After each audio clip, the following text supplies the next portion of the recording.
Disclaimer: Dino, the grumpy vet, and guests are not beer experts despite their long military service.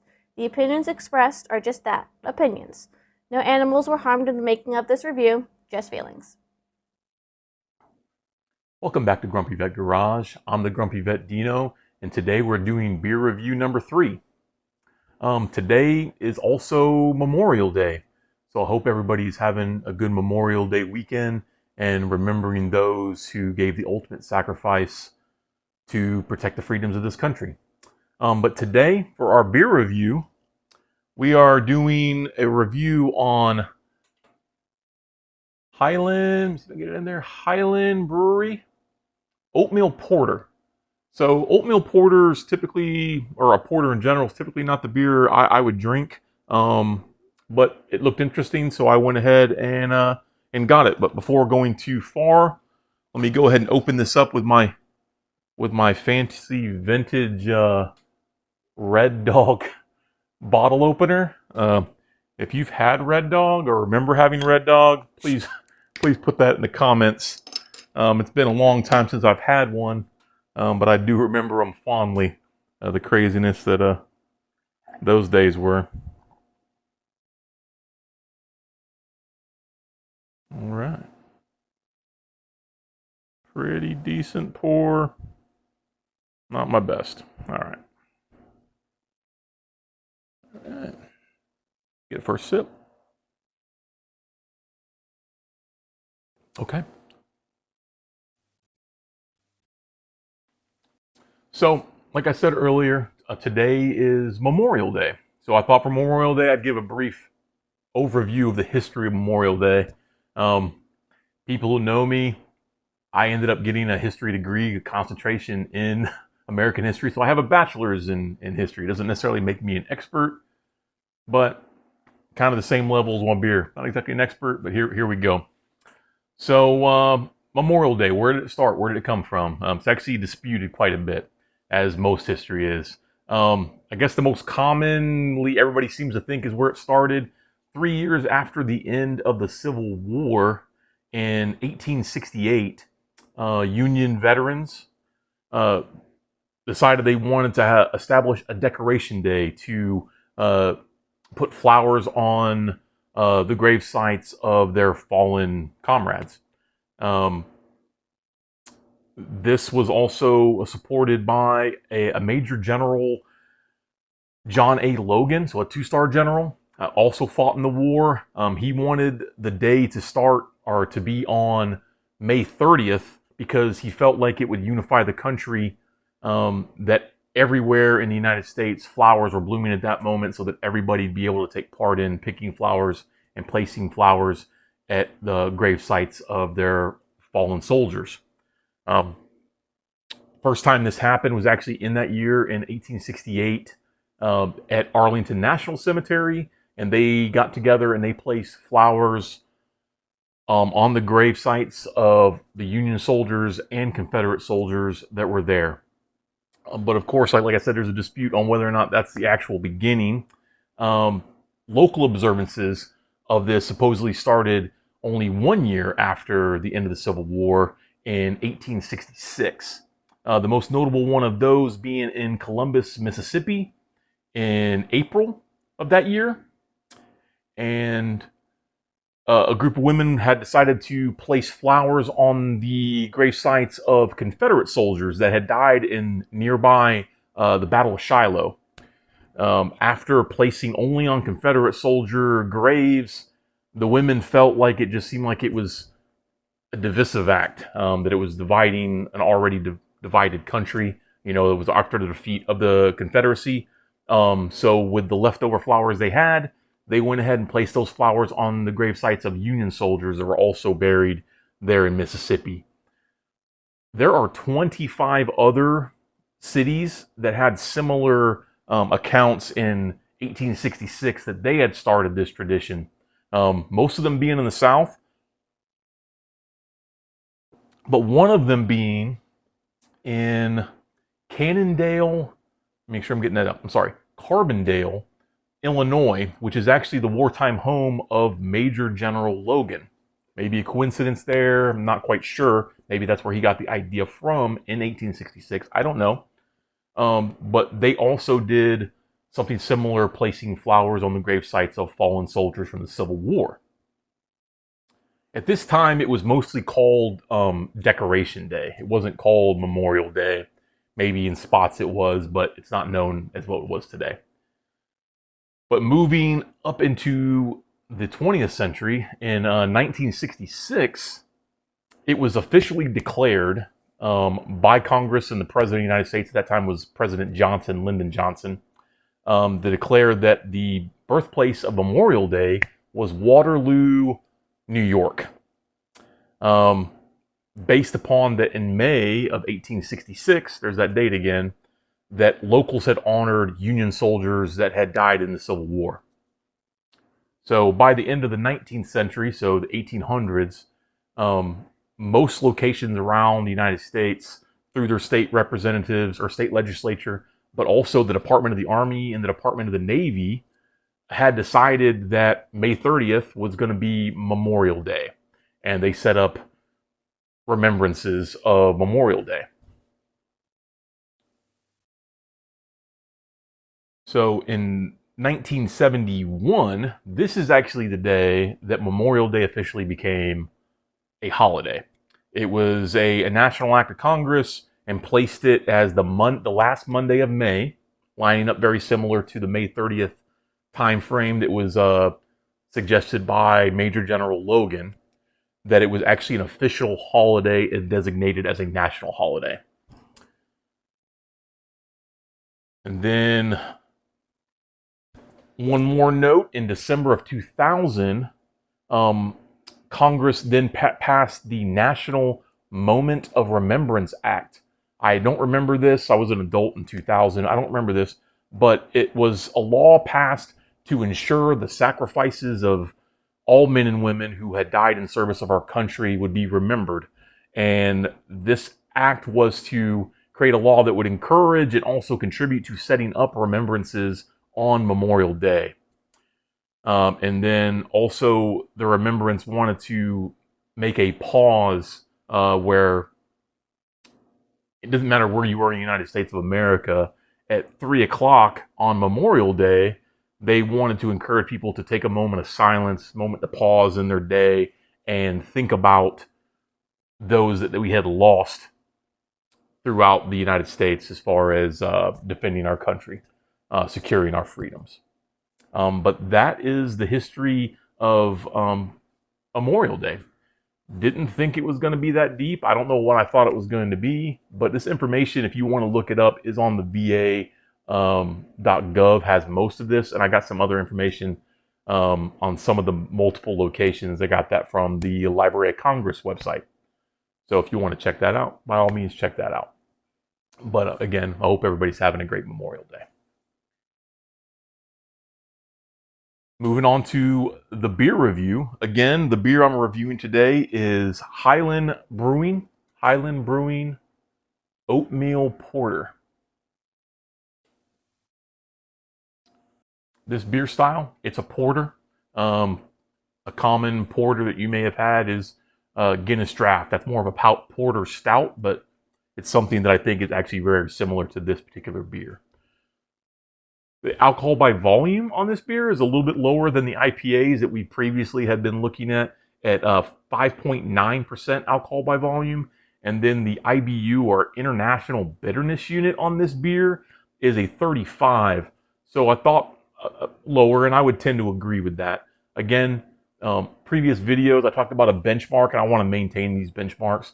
Guinness Draught, which is a porter stout, has an alcohol by volume of 4.2 with a bitterness of 50. So this beer is less bitter than a Guinness Draught.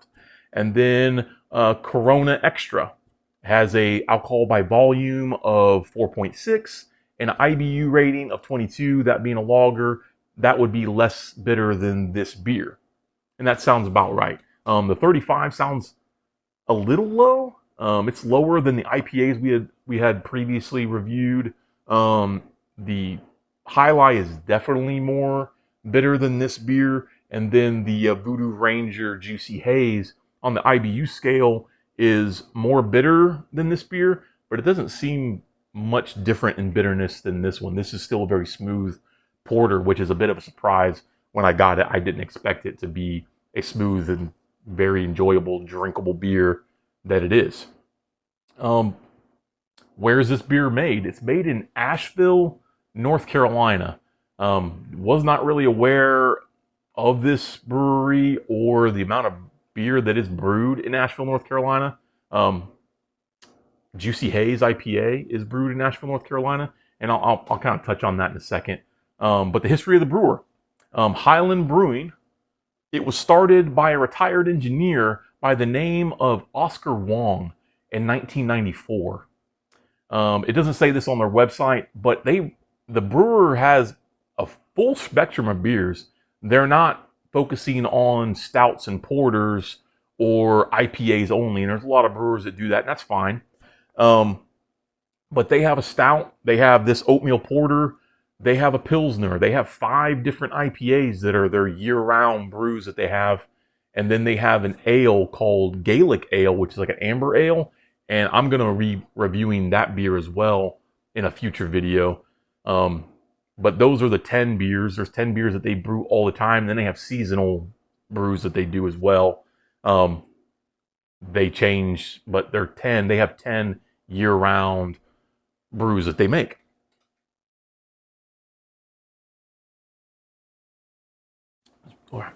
Pretty good.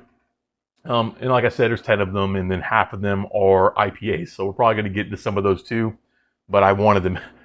First 2 reviews were IPAs. I kind of wanted to push away from just doing IPA reviews. Their biggest seller is the Gaelic Ale that I mentioned. And they market their brewery as the first brewery or the first beer brewed in Asheville, North Carolina since the end of Prohibition. And I was like, why is that necessarily interesting? And then I found out that's why they're saying that is because Asheville, North Carolina has turned into like a beer capital of America kind of thing. Maybe not quite the capital, but they've won awards for how many, the beers and the beers that they brew. From what I've been able to find, there's about 12 different breweries in Asheville, North Carolina, and Highland Brewery has the claim of they're the first. Other beers that are brewed there, Sierra Nevada brews there. It doesn't mean they exclusively, but they do brew there. New Belgium brews there, not exclusively. And then Oscar Blues also brews there, so those are ones you might know. Their distribution is a bit limited. So if you're out west or up north, you're very well not going to see this beer, at least not right away. It's currently only sold in the Southeast in 4 states. So North Carolina, South Carolina, where I'm at, Tennessee, and Georgia. So hopefully they'll expand and you'll be able to see New Highland or Highland Brewery where you're at. Or if you come down to the South, maybe you'll be able to find it. So moving on to the taste test. Glad I didn't drink too much of it. It is a very dark beer. So let me see if I can get this at a camera and you can see. Very dark. If you hold a light up to it, it'll transfer some light through it, but you're not seeing through the beer. Oh,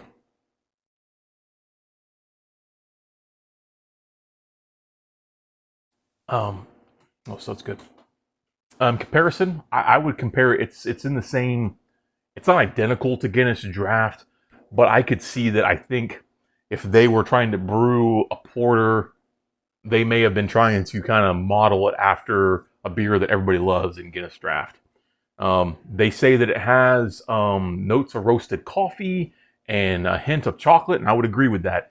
It has a definite black coffee taste to it without the bitterness. So like the bitterness of a cup of black coffee is not present in this particular beer. The chocolate, I know most people think chocolate and they think milk chocolate, but not milk chocolate, not a sweet chocolate, more of a dark chocolate. How a dark chocolate has somewhat of that bitterness to it. It has that more in the aftertaste of the beer.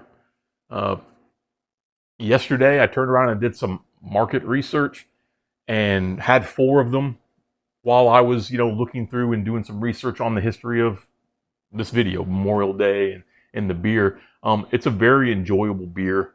Uh, I enjoyed it. Let me make sure I'm not missing anything here.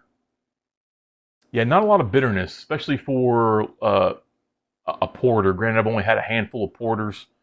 None of those other ones, other than Guinness Draught, really jump out to me as something memorable. But I do remember that all of them seem to have more bitterness than this beer. So if you're looking to try a porter, this might be a good entry porter that wouldn't really turn you off. Smooth, black coffee. Yep. It's an enjoyable beer. So ranking it. Previously, I've gone over my rankings, and that would be a beer I would buy, a beer that I would drink at a party or a get-together, a beer that I would decline if somebody's like, hey, you want to try this beer? I'd be like, I don't think so. Or a beer that's hot trash. This beer is not hot trash. I would not decline this beer. Definitely would drink it at a party or hanging out with friends. I buy Guinness Draught. I do. And I think this is comparable to Guinness Draught. It is not a... This is where my biases may come in, so I'm trying to eliminate that. I think I am more of an IPA drinker. I've turned into more of an IPA drinker, and that's kind of where my focus and money goes to. But this is a good beer. I would spend my own money on this beer. It's not the highest choice. Again, that's probably because of my biases, but if you're looking for a porter, you should spend your money on this beer. It's a good beer. So I would say that I would buy it with my own money. But I definitely wouldn't hesitate to, if it was available, it's like, hey, you want a beer? Sure, I'll take one of those. Those are good. That's kind of where I would place this beer. So again, in the description, I'm going to rank the other beers that I've reviewed, and I'm going to place this in there too. I'm probably going to rank it with Guinness Draught. Granted, I didn't do a review on Guinness Draught, but it's right there with it as a porter. Granted, I guess Guinness Draught is more characterized as a porter stout. It's a good beer. Also, granted, where you buy it from can vary, but from the local store that I purchased this from, it was very affordable. It wasn't something that I was spending... People may laugh, people are like, oh, $15, $16 a six-pack. I don't mind spending $15 or $16 on a six-pack. This was $11 for a six-pack, so I think it's relatively affordable for a beer that's not your commercial, large produced, your standard 24-pack cans of beer. I thought it was very affordable, so that's also a positive for this, that they're not super expensive beer. I started these beer reviews to have an opportunity to have a beer with friends outside the military and inside the military. If you want to do a review with me, or if you have a beer that you want to suggest that you want me to review, reach out to me. Let me know, and we'll make it happen. Whether or not it's in person, I come see you, or we do it over Zoom maybe. Normally, if I had a guest, I would have them provide some advice. No advice today. With it being Memorial Day, I kind of just wanted to remind everybody that I hope you're enjoying your Memorial Day, and you should have fun on your Memorial Day and go do all those things that you want to do with your friends and family. But remember that freedom isn't free, and in fact, nothing in life is free. This is free. No, it's not. Everything costs something. And there are people, men and women, who have given their life to secure the freedoms that we have in this country, and they deserve for us to not forget them. So while you're having your Memorial Day festivities with family, please just take some time and think about those people that have given an ultimate sacrifice for our country. If you like this kind of content, I hope you would subscribe to my channel. I do beer reviews, but I also work on my Supra, my clips. I have a truck outside. Actually, a lot more Supra content coming soon. I actually have some parts for the Supra that I'm looking forward to putting on. I want to quantify those parts. I don't want to just throw them all on there and it'd be like, oh, the car's fast. Well, of course it's fast. I kind of want to do it in steps and maybe try to quantify it using the Draggy to kind of see if we can actually tell, like, is the car benefited by that modification. So that's kind of where I'm going with that. But if you like this video, I hope you would like it. And if you have a comment, whether or not it's about this beer or my channel in general, or a suggestion of what I should be reviewing, please leave a comment. Don't want to go too far without enjoying this delicious beer.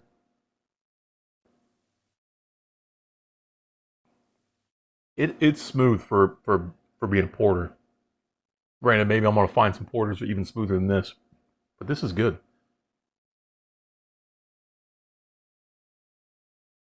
Got one more of these in the fridge too, so I'm looking forward to having that later too. All right, that was good. So thanks for coming to see me in my garage. And until next time, have a good one.